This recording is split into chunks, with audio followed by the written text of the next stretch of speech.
have a big potential breakthrough in clean energy technology. This was reported out by the Washington Post based on a new paper and some development here. Take a look at this. They say scientists find way to make energy from air using nearly any material.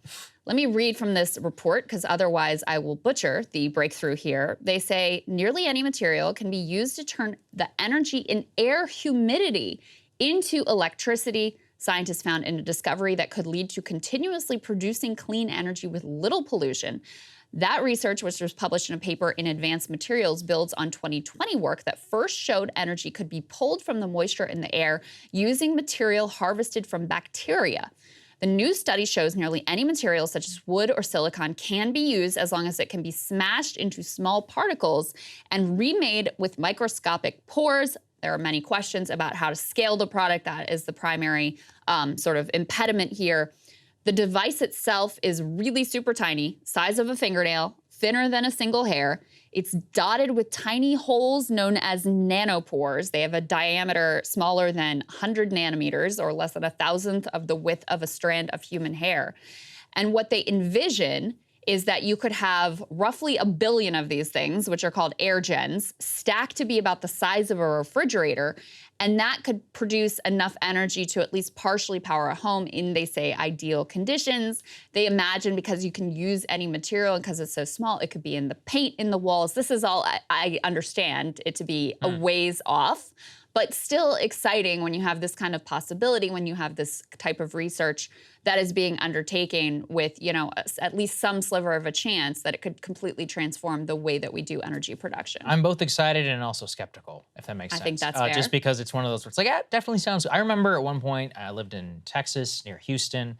I met a guy who had a system which pulled moisture out of the air because it's so humid in Houston for water. And I remember like, oh, that's cool. And then it turned out it was like thousands of dollars and it didn't generate that much water. Yeah. And also it used a lot of electricity to get such, so I was like, oh, well, is this really that much better? No, so you need economies of scale and all of that. That said, I mean, the idea basically that this thing is basically the size, of a refrigerator, and it could produce a kilowatt and power a home in ideal conditions. I mean, that sounds fantastic. Like, if that's something that could genuinely be pulled off. So the only thing I just don't really understand is how any material can be used to turn the energy in air humidity into electricity. I don't understand how every material is able to basically pull off this conversion. So I guess it's more the nature of the holes in the material versus what the material itself is. They say the tiny holes allow the water in the air, so the humidity in the air, to pass through in a way that creates a charge imbalance in the upper and lower parts of the device, effectively creating a battery that runs continuously.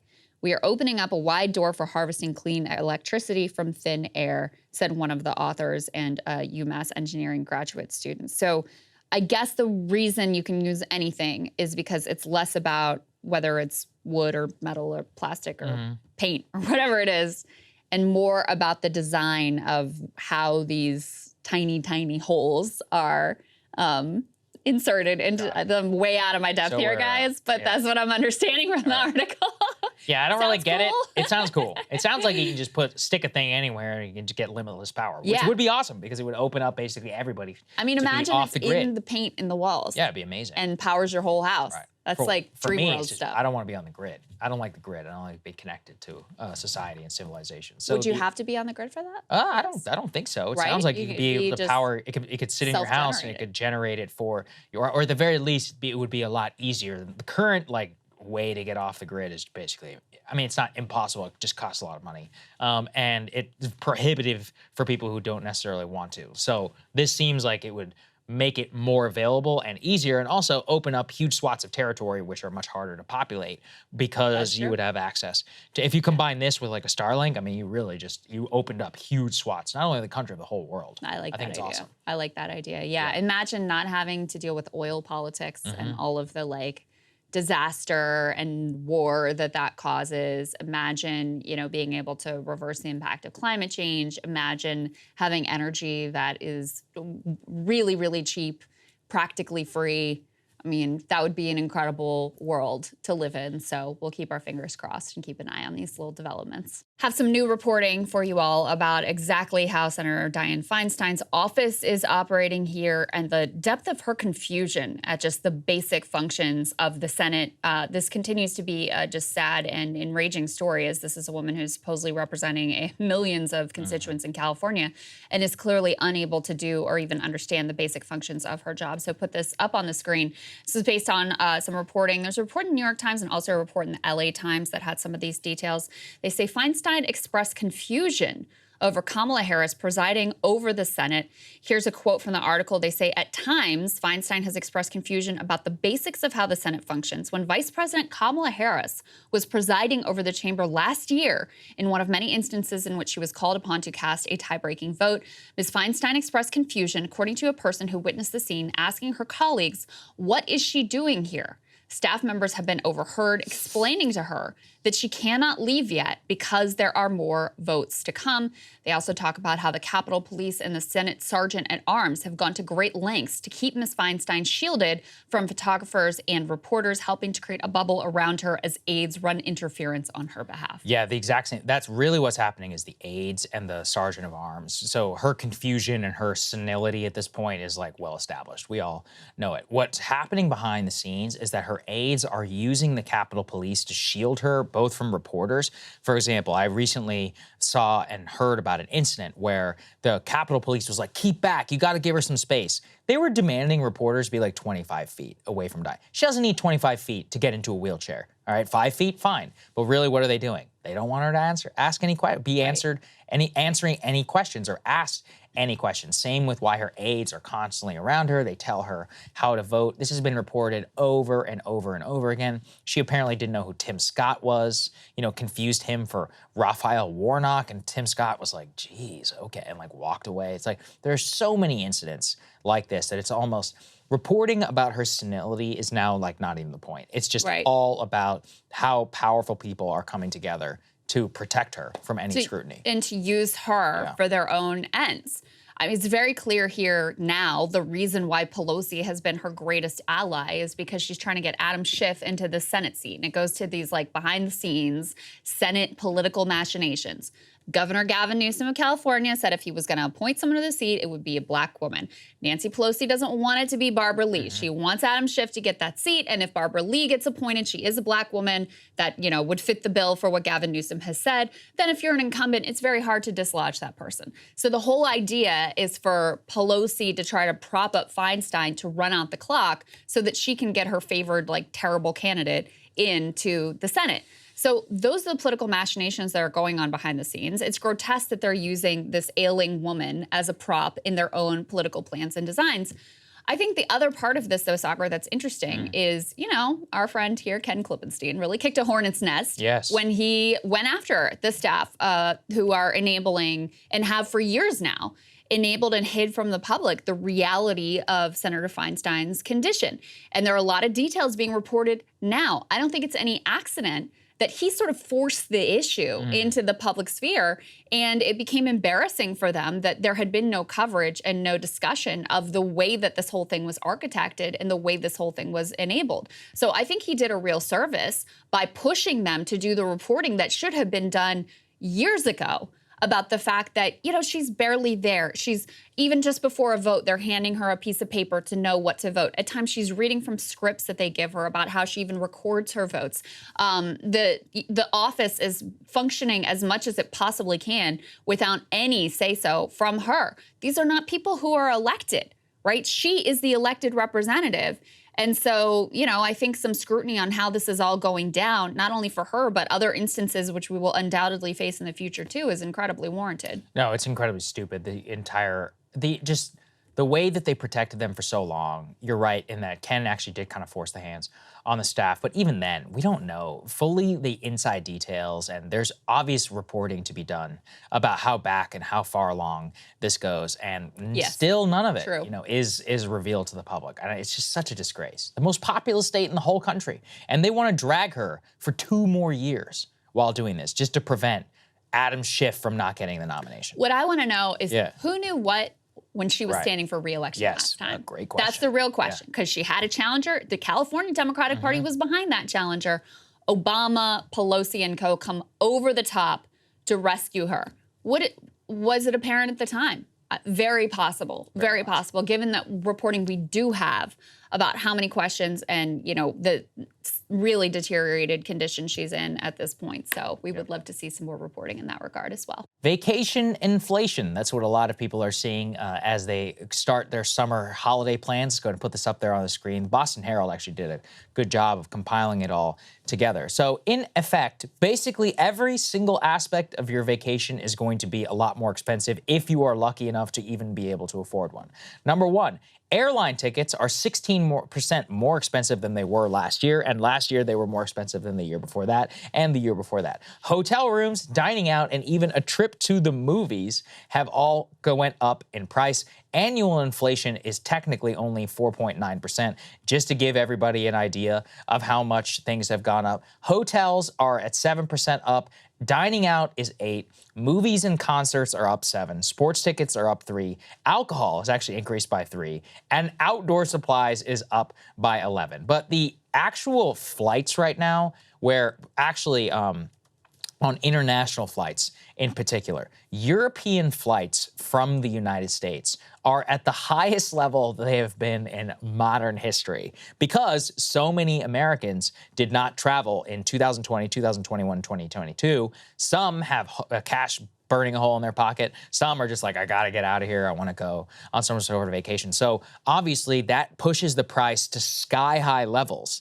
And also, we're not the only country that is traveling. Well, I actually visited Paris almost 2 years ago now, and it was empty compared to what it normally was. And one of the reasons that they told me is like, oh yeah, it's because China is completely closed. Well, guess what? China's not closed anymore. So, we're not the only people who like going to Europe. The Chinese, the South Koreans, many of the Asian countries, which were closed for the last 2 years, are also coming, which means that hotel prices and services and tours and all of that are much more expensive. So it's just like the last thing, leisure, and is like the last thing that everybody needs to be more expensive. And it is arguably one of the most expensive things right now going on in the economy. Yeah. And another piece of this that we've talked about from the beginning, which was considered like some crank theory originally, was that companies see the specter of inflation and they raise prices because they can.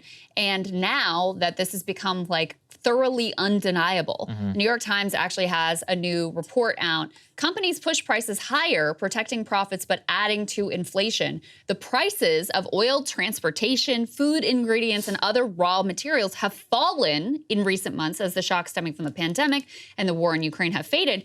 Yet many big businesses have continued raising prices at a rapid clip. Some of the world's biggest companies have said they do not plan to change course, will continue increasing prices or keep them at elevated levels for the foreseeable future. That strategy has cushioned corporate profits and it could keep inflation robust, contributing to the very pressures used to justify surging prices. So you see the loop that they're pointing to here. Once you have a little bit of inflation, companies can justify hiking prices. That increases inflation again, which then justifies them hiking prices or keeping them elevated even more. So even though your prices are super high, they're actually paying lower costs now that some of the supply chain shocks and other things have shaken out of the economy. And then the other part of this that's devastating is if you still have these high levels of inflation, guess what the Federal Reserve is going to feel like they have to do? They're going to have to hike interest rates again and crush you and crush your family's ability to actually go on vacation or engage in any sort of leisure activities. So it's really a horrific cycle that we are in. And, it was insane that even as these corporate bosses were admitting on their earnings call that this is what we're doing, that the mainstream press and a lot of like very serious economist types dismissed everyone who was like, they're literally admitting it as crazy fringe weirdo cranks. What's sad too, because this has real costs. I was just reading one where a woman was planning her daughter's birthday trip to Disney World. I mean, I'm not saying everybody has a right to go to Disney World, but that's also that seems like the most low entry vacation, or at least it should be, right? Everybody should be, okay, go to Disney World. Disney World's expensive. Well, that's the issue though, is that it turns out that the prices now have gone so high that she thought even by planning a year in advance, now her husband and her son have to stay back.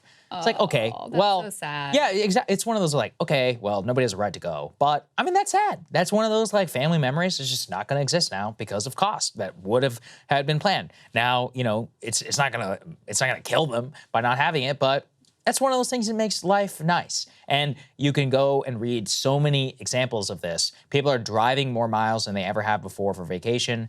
They are unable to afford many things. Disney's a good example. From what I've heard, they have basically costified the entire thing. So it's like, you know, you used to be able to pay like a fast pass or whatever, and you got to jump all the lines. Now you have an app and you can pay, and you can only do 2. And if you want to do more, you have to pay even more. And it's just one of those where they milk you for every dollar they possibly can. I posted something yesterday, you just went through this, I'm going through it as well, where wedding costs are astronomically higher. DJs are up 25% from 2019 to 2022. Makeup artists up 20. Flowers up 20. Wedding dress up 19. Hairstylist up 18. Photographer up 8. Catering per head up 7. Venue up 7. Wedding cake up 2. The only thing is apparently decreased is groom's attire, which I guess given our current sartorial standards, that's funny. Makes sense. I mean, I'm not mad about like the people, like the hairstylists, the makeup artists, whatever, getting a little bit more. I'm not mad about that. But yeah, like the wedding dress does not cost more to make. No, you know, and the also venue is not more expensive than it was pre-COVID. Exactly. So I actually know somebody who's getting married who her using the same as somebody who got married before. And in the 3-year period, the price with the same vendors and all that is 40% higher. Wow. The exact same. Wow. The exact same people. And they're like, what do you mean this is higher? And they're like, yeah, it is what it is. You're gonna go somewhere else? And they're like, no, I'm not. So it's just one of those where it's like industry. Everywhere. Big Yes, big business. Thing is big business. These people are printing money. And like you said, like I'm not mad at anybody individually, but overall, like we're the ones who are getting hit, and everyone's like, oh, just don't do it anyways. I'm like, yeah, tell that to the family members who all have an opinion. Okay, so that's a whole other discussion. Yes, it is. So the ladies of The View took to debating the capabilities of our current vice president, Kamala Harris. Well noted that Kamala's maybe not always the best at articulating herself, can often like repeat herself in a strange way or try to wax poetic on a topic when she really should just be straightforward. There's a lot that's going on there, and I think it's kind of undeniable, but nevertheless, the ladies of The View will do their best to deny the manifest reality. Take a listen to this exchange and how it went. The significance of the passage of time, right? The significance of the passage of time. So when you think about it, there is great significance to the passage of time. We got to take this stuff seriously as you are, because you have been forced to have to take it seriously. During Women's History Month, we celebrate and we honor the women who made history throughout history. She's reading a prompter. If she's reading a prompter, they need to immediately fix that. You are the vice president of the United States. The administration and the president are responsible for protecting her. I would add that as a lawyer, you're generally told when you're speaking that you speak in threes, because that's what people remember. So if you're going to talk about a car, you talk about the car, the red car, the fast red car. So I think what you just But you don't saw use the definition in the word in the definition. So the latest excuse apparently is this is how lawyers talk. This is how she's trained to speak as a lawyer. Emily, what do you think of that one? This is like what Sagar and I sound like trying to defend Ron DeSantis. It's hilarious because you can tell Sunny Hostin clearly cares more about the emails in her inbox from Kamala Harris's team than what like normal people think of what she's saying. Yeah. Like that was for an audience of one, Kamala Harris and her office. The thing that bothers me actually the most about these clips, there was a whole exchange here. Of course, I didn't even play this part because it's so tired at this point. There's no problem with Kamala, it's just racism and sexism. It's like you can acknowledge the very real reality of racism and sexism, but also be like, this particular black woman also has not done a very good job. And, you know, the American public has really not responded to her for, you know, a host of reasons outside of just her race and her gender. I didn't even play that part because it's so tired at this point. But her co-host, Sunny's co-host there, they're so nervous in challenging her because they're so terrified that they'll be called a racist. Yep. And so they don't want to be pegged as a racist. So all of the pushback of what is really, really obvious to any normal person just watching her try to operate in a political space, it becomes super tepid, super nervous, and they just like instantly capitulate to whatever Sunny has to say about it. Even when she says something as silly as like, well, this is just how lawyers talk. This is how you're trained to talk as a lawyer. It's like, come on. Where did you come up with that? It's amazing. Can I use the phrase circle jerk? Yes, indeed, please. Because that's what the media and political class is at this point. It's just them like building each other up because they're really afraid to do the alternative. Actually, this is going to sound like a hard pivot, but the New York Times criticism of the Little Mermaid movie that went viral because it complained there wasn't enough kink in it, even if the definition of the word was not sexual. I didn't see any of this. So. You are not on right-wing Twitter, Crystal.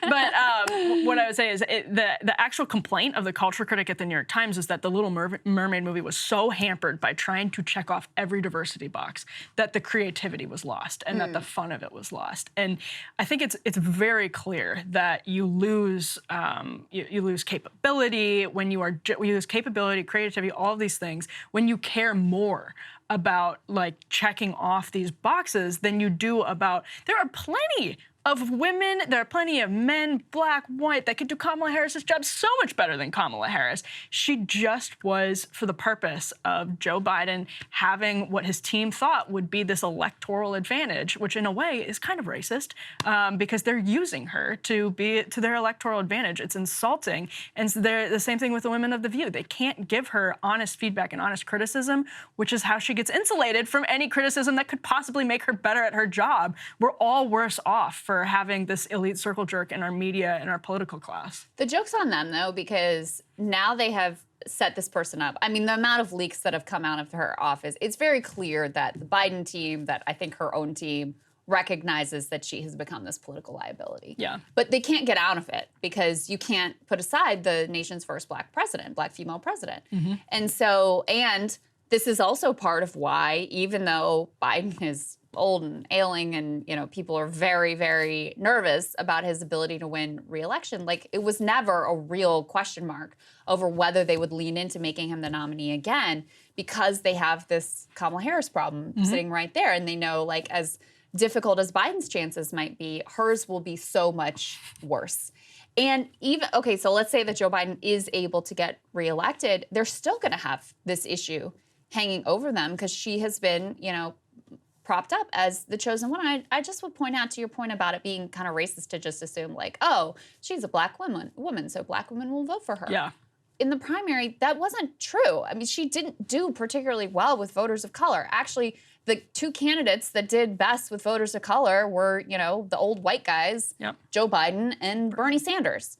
So, you know, the very simplistic narratives about her are obviously very disingenuous. Like I said, the thing I enjoy or loathe, I guess, the most is they're so nervous about pushing back on Sunny, pushing back on any of the, like, whatever is the prevailing wisdom on The View. It's amusing to watch, but I did enjoy this new entry of actually the problem is that she was trained to talk like a lawyer. Like there aren't a million other lawyers in D.C. and, you know, in political offices around the country that manage to not speak in this bizarre way. It's really Crystal 4D chess. It's actually that Kamala Harris is too smart for the average member of the public. So smart, in fact, that she sounds like an idiot. We just can't compete on that level. No, we can't really wrap our head around it. But by the way, that's why these cable channels and the news offerings at places like ABC, Sunday shows are starting to plummet because people would rather watch an honest conversation like this one than one where somebody is bending over backwards and engaging in these mental partisan gymnastics to defend somebody that is objectively bad at her job. Yes. Joe Rogan had some really interesting comments about a very online backlash to an old Ford ad, and it's interesting for a number of reasons, but let's roll the clip so you can decide for yourself right off the bat here. So someone said something, oh, it's the gay raptor because it's the smaller raptor. Some fucking moron. True, he was right. And It's so the gay raptor. they actually painted it in gay colors. There's big The gays very out gay there. raptor. Cool. But no one's not gonna buy raptors. Shut the fuck up. Yeah, raptors are cool. They're the shit. They're the shit. Yeah. I had one of those. Okay, so that was from Friday's edition of Rogan's podcast. He said that Ford did a, quote, gay commercial for their Raptor truck line. And while the, quote, very gay Raptor debuted in 2021, the ad was resurfaced, I'm reading from Mediaite here, following the fallout from Bud Light's partnership with Dylan Mulvaney. And so because all of these sort of corporate pride ads were making their way around the internet, the Ford one made its way around the internet because Ford has a brand not entirely dissimilar from Bud Light, which is sort of mass palatability, also really popular in middle America. I just bought a Ford myself. A used Ford, but that is to say they last. But this is, isn't that their tagline, Ford built to last? Built Ford tough. That's the one. Sure. Whatever. Anyway. We're not sponsored by Ford. I also am a Ford consumer though, because they're, union American made. So I have an F-150, which is a relative of the Raptor. It's like a less fancy version of the Raptor, I think is my understanding of this. Yeah. Can you explain? I don't really understand what happened here. How did this very gay Raptor thing come about? It looks cool. It's like rainbow painted, basically. Yeah. So that's the adding question. It's one of those like really typical kind of corporate pride commercials, but it's interesting to people because you have this Ford Raptor, and I drove an F-150 growing up too. I love those trucks. They are fantastic. The Raptors are really cool, but it is in pride colors, and it's a couple of years old but what people thought, because that's one of the things on Twitter, is you can just take something without any context and start circulating it, and people are going to think the Ford ad is new, that they doubled down after the Bud Light and Target stuff. And that's like important context to why this started snowballing, because if you just see it and you don't realize it's a couple of years old, it looks like Ford is ignoring all of the sort of cultural warnings and boycotts where people say they just want their products to be apolitical. They don't want to feel like, actually we talked about this earlier in today's show, that there's this like very visceral feeling of my team or your team, you're with us or you're against us, you're with average Americans or you're with the elites. It looked like Ford, out of context, was doubling down on the Pride campaign in light of what happened to Bud Light and Target, but it wasn't a new ad. I mean, here's the thing for me as a leftist. None of these companies are my ally in anything. Even if they, find it like financially beneficial to posture as being like gay allies or whatever. Everyone knows before the majority opinion shifted on that issue, they weren't going to say a freaking word about gay marriage or gay people or whatever unless they had some sort of a marketing angle. So let me just put that out there. I am under no illusion that these companies are my friend or my ally on literally any issue. But, you made the comment about conservatives were under the impression that this was like Bud Light, that this was, sort of mainstream palatability company. I just looked up the numbers. Support for gay marriage is 71% in America. See, that's what's... It like leaning into pride, which is why all these companies have done it, like doing their pride campaigns, painting the truck the rainbow colors and having it drive in a pride parade or whatever. It's because it has been a mainstream, acceptable 70+% support issue. So this is where, again, I come to putting, obviously, I wildly disagree with the backlash to any of this. Not that I even care that much because it's just virtue signaling anyway, but the intense backlash to the progress that's been made in the LGBTQ movement. I also think that it's very dangerous for conservatives politically. Because part of why they so underperformed, I should say, in 2022 was because they were effectively painted as extremists. Now, that was predominantly around abortion and around Stop the Steal. But you're getting yourself out on another 25% issue here when it comes to aggressive pushback against even the most basic tenets of support for gay rights. And that's what's so interesting about the pride question in general, that we have seen, for instance, I think about average parents who, we talked about this again earlier in today's show, voted for Glenn Youngkin. I bet a majority of them, even though they voted for a Republican governor, are supportive of gay marriage. Youngkin is probably supportive of gay marriage. I actually don't know where he stands on that. I would guess that he's supportive of it. Yeah. But people have come to see pride. And there have been a lot of, I think, trenchant analyses by leftists over the last couple of years about how specifically the T part of the LGBTQ question, and specifically the way that it's become associated with kids, Republicans, and we've talked about this before, that has been a really effective line of attack. And it's very interesting to see how some of those analyses are being proven, I think, correct by the boycotts of Bud Light and Target, specifically because pride is coming to be associated with that. And people see corporations going all in on pride as them necessarily going all in on LGBT, Dylan Mulvaney, et cetera, et cetera. And that is fascinating to me because, like you said, that number it's a 70% plus issue that support gay marriage. I mean, Rogan has this sort of baked in, Kyle always says this, I'm stealing from him, like normie instinct.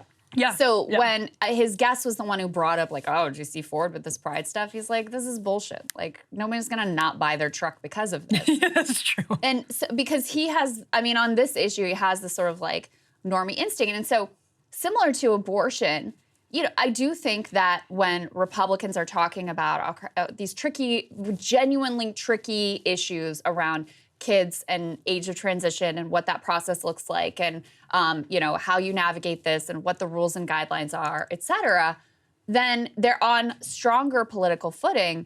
But even there, you know, this election cycle was supposed to be the one where that issue was really determinative. And there were a lot of Republican candidates, who, not just Ron DeSantis, who I think won in Florida for a host of, you know, but a host of reasons. But there were a lot of Republicans across the country who really leaned into those issues. And it didn't amount to much because I don't think it felt really super relevant to people's lives. You know, there wasn't some, in their school, this wasn't really a live issue. This wasn't something they were grappling with in a big way in their day-to-day life. And I think because now there has been so much creep beyond just the like laser focus on kids in schools to now freak out over a 2-year-old Ford Pride commercial that is no, you know, like is no threat to anyone. I think they have already crossed the Rubicon to being dramatically against where public opinion is on this issue. I mean, even on issues of like adults transitioning, the public is overwhelmingly in support of like people just living their lives and doing what they want to do. And I think where that gets tricky, so I would actually reverse it. I would say it was like a Doug Mastriano in Pennsylvania, popular in rural areas, but sort of toxic in suburban areas. It was like the Stop the Steal stuff that didn't feel relevant to people's lives and made it much more difficult for Republicans to message on issues in the way that Glenn Youngkin did. And it made it like impossible. Like you can't be Glenn Youngkin if you're also a little Doug Mastriano and you're a little Stop the Steal, because where suburban voters are interested in what you say about like, you know, not affecting children and taking like what DeSantis has tried to do in Florida schools with mixed results. That stuff, I think, is appealing to normie parents, but I think they're not interested if you're selling it with Stop the Steal packaging or like fringe MAGA packaging. I think that's where it, and abortion makes that tough too. Like abortion brings it down, like would bring a Glenn Youngkin down. That's where people are just like, hold on, I'm either not voting or I'm going to vote for a Democrat because I'm going to go vote for John Fetterman. I'm going to go vote for you know, someone else because that's a little too far. Yeah, I think that's right. And, you know, there's just, I think the strongest polling issue for Republicans on trans issues is around this question of like women's sports, right? Where you have a majority who say, no, I think it, you know, however you feel about that issue. But also, you know, usually it's Democrats that will fixate on these issues that are really side periphery issues. So now you have Republican legislatures passing whole laws in their states that apply to like literally one kid in the whole state, you know? And so, okay, you are technically winning on the issue in terms of public sentiment, but are swing voters voting on this issue? Like how relevant are they feeling it to be to their lives? So even on the strongest issue, I think it's a losing proposition. I think we saw that in 2022.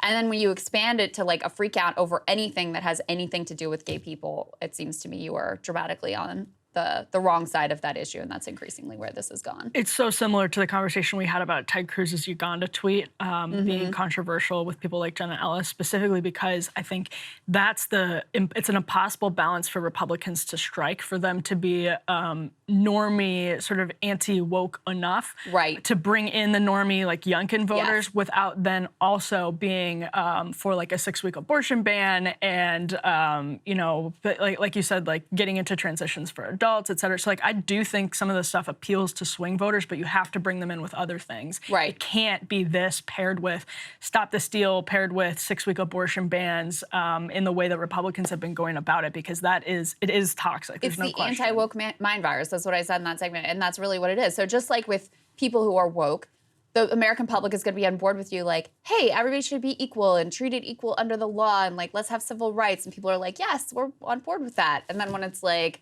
let's, you know, cancel and censor and have these like authoritarian tactics in service of it, or let's go really far and like, you know, cancel you if you're even like vaguely say the wrong thing on an issue that is difficult. People are like, no, we're not on board with that. And it's sort of a similar thing that has happened on the right in terms of, you know, people may have been with them on step 1 of this progression, but by the time you get to step 100, you've lost them. Yeah, just as we wrap up, it reminds me of what Camille Paglia said in, I think it was 2017. She had a really interesting point, which is to the question of overreach. Like the Obama administration, Obama finally comes out in support of gay marriage. Biden does it first, which never forget, that was hilarious. But he feels like he has the wind at his back, and his Department of Education overreaches with the authoritarian tactic of sending a Dear Colleague letter that totally changed and overstepped every school's ability to sort of work out these issues on their own, and said sex and gender identity had to be conflated in Title IX, which led to a lot of the sports backlash. And Paglia said, she was like, that's when I knew Hillary Clinton was going to lose, when that became a campaign issue. And that is before I think we saw Republicans take some of the stuff and run with it in the way they have by 2023. And so the overreach on Democrats, Republicans are not being careful enough to prevent overreach when they're pushing back on the Dem overreach, which is sort of interesting because the Dem overreach is exactly what they're reacting to. Right. It's a vicious everybody cycle. gets captured by their like fringe, way too online. That's true. Base. And That's true. I think that's where we are. The scientific consensus. Strong scientific consensus. The overwhelming, near unanimous scientific consensus. What happened consensus. Here? This is the problem with the consensus. The consensus. Okay. But what should matter? Don't matter. What matters should matter? Is the consensus. What is it with our seemingly blind obsession with scientific consensus, and is it a good thing?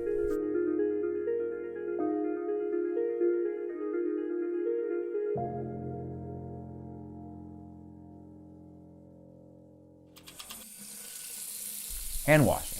It's just about the first thing we hear from doctors nowadays as one of, if not the best way to remove germs, avoid getting sick, and prevent the spread of germs to others. But as some of you might already know, hand washing was not always scientific consensus. In medicine in particular, it's very surprising that there was so much resistance to the idea of hand washing. In the mid-19th century, Ignaz Semmelweis, a Hungarian physician, was working in a Vienna hospital where he observed a situation where healthy women would go into the hospital to have a baby, and almost 1 out of every 5 died from childbed fever, compared to a significantly lower mortality rate in the adjacent midwife-led ward. Intrigued by this disparity, Semmelweis noticed that doctors and medical students often went from performing autopsies in one part of the hospital to delivering babies in the ward next door without washing their hands. He hypothesized that hand washing could prevent the transmission of harmful germs, and when he implemented a strict hand washing policy among doctors and physicians at his hospital, the mortality rate in the maternity ward dropped from 18% to about 1%. And the members of the medical community were extremely grateful for the contributions of Dr. Semmelweis, and we all know now to wash our hands, is what I wish I could say, but that's not how this story ends. You know, if you try to go against authority and convention, you can run into and make some enemies. And enemies he made. The medical community, doctors, felt that their professional status was being challenged, undermined, and instead of instituting changes, they launched a full-scale smear campaign against Semmelweis, spreading false rumors about his credibility and sanity until he was discredited and ultimately exiled from his profession entirely. And after a nervous breakdown in 1865, he was committed to an asylum where he died a pariah at the age of 47. I tell this story not as an attack against the medical community as a whole, or to say that contrarian viewpoints are always more valid than the scientific consensus, but rather to highlight the alarming parallels and the flawed ways in which I think the modern establishment scientific and medical community arrives at and enforces consensus. To dissect this topic, I think we first have to start by talking about the series of social experiments conducted by psychologist Solomon Asch in the 1950s, in which a volunteer is told that he's taking part in a visual perception test. But what he doesn't know is that the experiment is actually about group conformity and that the other participants are all actors. The experiment you will be taking part in today involves the perception of line length. Your task will be simply to look at the line here on the left and indicate which of the 3 lines on the right is equal to it in length. The actors have all been told to match the wrong lines, and the volunteer, the real subject, will be monitored to see if he gives the correct answer or if he goes along with the opinion of the group and gives the wrong answer. 3.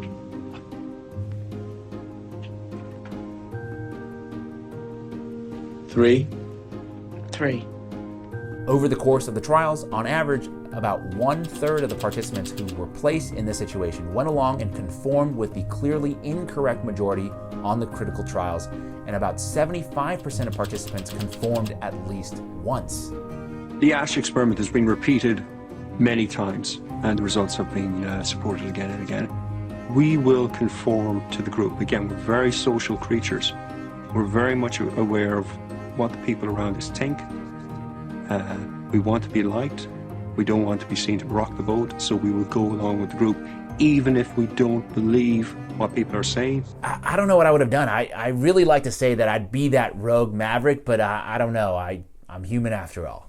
But now imagine a scenario where each of those participants are scientists, and the 3 lines represent a possible result of a research study meant to validate or invalidate the efficacy of, say, a new drug, except this time around, everyone has been paid and strongly incentivized to pick a specific line. That's how modern science, specifically a lot of pharmaceutical research trials, arrives at consensus. Vinay Prasad, a practicing hematologist, oncologist, and professor at the University of California, San Francisco, and friend of the show, talks about the perverse incentives that have infected the scientific community. The problem isn't that we don't know what are the right ways to answer the questions. We do know the right ways, but the system has flawed incentives, which is that the more you can get people to believe your thing is helping people, the more you can make money. The National Institutes of Health, the NIH, is the primary agency of the United States government responsible for biomedical and public health research. Its purported mission is to seek fundamental knowledge about the nature and behavior of living systems and the application of that knowledge to enhance health, lengthen life, and reduce illness and disability. But to Prasad's point, it was revealed by Adam Andrzejewski of Open the Books, a public watchdog group, that NIH leadership and 2,400 of its scientists have collected $1.4 billion worth of secret third-party royalties from pharmaceutical companies and other for-profit enterprises over the past 12 years. Every single one of those individual third-party royalty payments has the appearance of a conflict of interest. Anthony Fauci, the former director of the National Institute of Allergy and Infectious Diseases and the highest paid federal bureaucrat, received 23 royalty payments over that period of time. Francis Collins, NIH director from 2009 to 2021, received 14 payments. Clifford Lane, Fauci's deputy at the NIAID, received 8 payments. But as it currently stands, the NIH has defied the Federal Freedom of Information Act law, so we actually don't know who the royalty payments are from and how much was paid. We've been asking you, and you refuse to answer, whether anybody on the vaccine committees gets royalties from the pharmaceutical companies. I asked you last time, and what was your response? We don't have to tell you. Right. We've demanded them through Freedom of Information Act, and what have you said? We're not going to tell you. Andrzejewski calls it a conflict of interest. Rand Paul implied pretty much outright corruption. I would call it a crime. Pfizer's COVID-19 vaccine Comirnaty was developed from technology licensed from the NIH, which means that NIH researchers who supposedly work on behalf of the people in search of scientific truth can actually personally profit from the sale of that product. NIH is receiving tens of millions of dollars from Pfizer on those royalty payments. Perhaps not coincidentally, in an op-ed in the Washington Post, a former Harvard Medical School professor warned that a careful reading of the protocols used in the Pfizer and Moderna COVID-19 vaccine trials revealed that the trials were designed to succeed from the start, which would likely overstate their effectiveness, and that these protocols seem designed to get a drug on the market sooner rather than later on a timeline arguably based more on politics than public health. In 2022, Pfizer generated nearly $38 billion in revenue from the sale of its COVID-19 vaccine, which is almost 40% of the company's total revenue. And now, if we can try to set aside the vaccine culture wars for a second, I hope you can see the dangers here. Foundationally, through the ASH experiments, we understand the human desire to socially conform, But layered on top of that, we have also legalized and legitimized a system which consensus is established and enforced in the scientific community through a series of lucrative yet secret financial arrangements completely hidden from the public. And if that doesn't do it, there are now laws on the books that actually forbids doctors to share information that is, quote, contradicted by contemporary scientific consensus. A real law that was signed by Governor Newsom in California and went into effect January 1st of this year. So what is the solution? We've demanded them through Freedom of Information Act, and what have you said? We're not going to tell you. But I tell you this, when we get in charge, we're going to change the rules, and you will have to divulge where you get your royalties from what companies, and if anybody in the committee has a conflict of interest, we're going to learn about it. I promise you that. To me, transparency in public health should be a bipartisan issue, so I challenge Senator Rand Paul and his colleagues. If you are willing to engage in political theater with Dr. Fauci, back it up with action. More than just a sternly worded letter. No, I'm talking about actual legislative change demanding transparency of payments between the public and private sector and independence between public serving scientists and profit maximizing corporations. If not, the only possible outcome is a continued erosion in public trust and confidence in what they are calling scientific consensus, which according to Pew Research has dropped precipitously since the beginning of the COVID-19 pandemic in early 2020. Just a few weeks ago, President Joe Biden announced his new pick to head the NIH, Dr. Monica Bertagnolli, and perhaps not surprising at this point, according to disclosures filed with Open Payments, she received $247 million in research funding from Pfizer from 2016 to 2021, which should raise major red flags about whether she would be able to serve the public independently. So honestly, my problem is not with science or the scientific method or even the value of scientific consensus. My problem is with the degree in which I see scientific consensus being corrupted by opaque financial arrangements hidden from the public and then enforced through laws and statutes that forbids doctors and scientists from challenging consensus. So I'd implore everyone to seriously consider the long-term dangers presented by a scientific consensus that has seemingly been bought and paid for. My name is James Lee. Thank you for watching Breaking Points Beyond the Headlines. What are your thoughts and opinions? Please share in the comments below. Also, if you are curious and want other stories like this, please check out my YouTube channel, 5149 with James Lee. The link will be in the description below. Of course, keep on tuning into Breaking Points, and thank you for your time today.